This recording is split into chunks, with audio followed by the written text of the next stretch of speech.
Hi, my name is Nicole Chung, and I did my global internship experience in Prague this summer, working at an international business law firm called BPV Braun Partners. And in my written assignment, two of the things that I discussed included my experiences with global citizenship.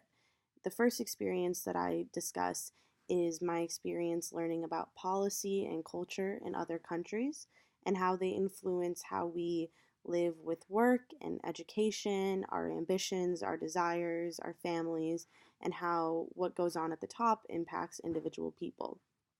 The second thing that I discussed is the way that our history and our culture very much so impacts how social issues are dealt with in different countries around the world. To talk about these two issues and expand upon them further for my written assignment, I'd like to tell a few stories from my coworkers whom I met this summer. The first story I want to tell is from my coworker Sandy. Sandy was my supervisor as well as a great friend of mine and one of the best people who I met in Prague. And one of the most interesting things about my relationship with Sandy was how similar our ambitions and our career goals are. Although she is 10 years older than me, she is very interested in law and economics, as well as media and communications. And so, one of the reasons I connected with her so much was because of our shared interests. And though we grew up on opposite sides of the world, we had very similar interests and had very much in common to talk about because of these interests. Sandy, my supervisor, has 4 degrees. She had a bachelor's degree in international trade, 2 master's degrees, and went to law school. And she's only 10 years older than me.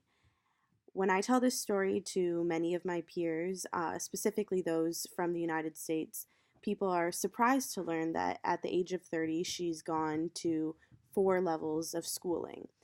This is particularly surprising for people in the United States because when we hear about 4 degrees, our first thought is often how expensive it is to go to school and how we often are forced to choose between our ambitions of education and our financial obligations and whether or not it would be worth another degree to go to school.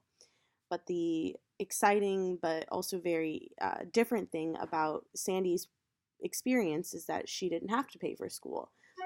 And this is true for many of the people who I met in my company this summer, which is that you do not have to worry about paying for education because this is a part of the structure of the Czech government, which is that education is provided.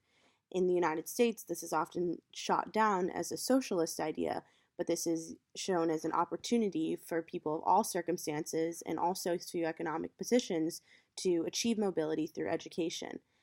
This experience with Sandy and learning more about her life and her experience in education has shown the way that policy can impact how we are able to achieve goals that may be similar in 2 different countries. The second experience I want to talk about is the latter portion of my global citizenship written assignment, which is regarding the way in which history impacts how we view social issues in different countries around the world. Another coworker of mine, Alina, talked to me on my very first day about how she lived through the end of the Soviet rule in the Czech Republic. She talked to me about how, although she lived in the United States for 2 years in the early 2000s, she seldom voted and she had very little interest in engaging in politics. She told me that she understood the things that people in the country were upset about, specifically about xenophobia and uh, foreign influence being shot down from various different prejudices throughout the country. However, she explicitly told me on the very first day that I knew her that she had no interest in people coming into her country. The story she told me is that the people who came into her country when she was a child caused havoc and destruction for her family and for her parents, and that for many people her age, they view people who come into the country and bring their foreign influence as a threat to the preservation of Czech culture. And because of that, she's particularly concerned with foreign influence impacting her life and her stability, her job, and her ability to live her life as she chooses. And I believe this poses a very interesting perspective as to why people are rejecting foreign cultures in a time when globalization is such a prevalent part of culture, specifically in a place like the European Union. So I believe these two stories uh, bolster my written assignment in that they provide testimony as to why some people in the Czech Republic have the feelings and attitudes that they do.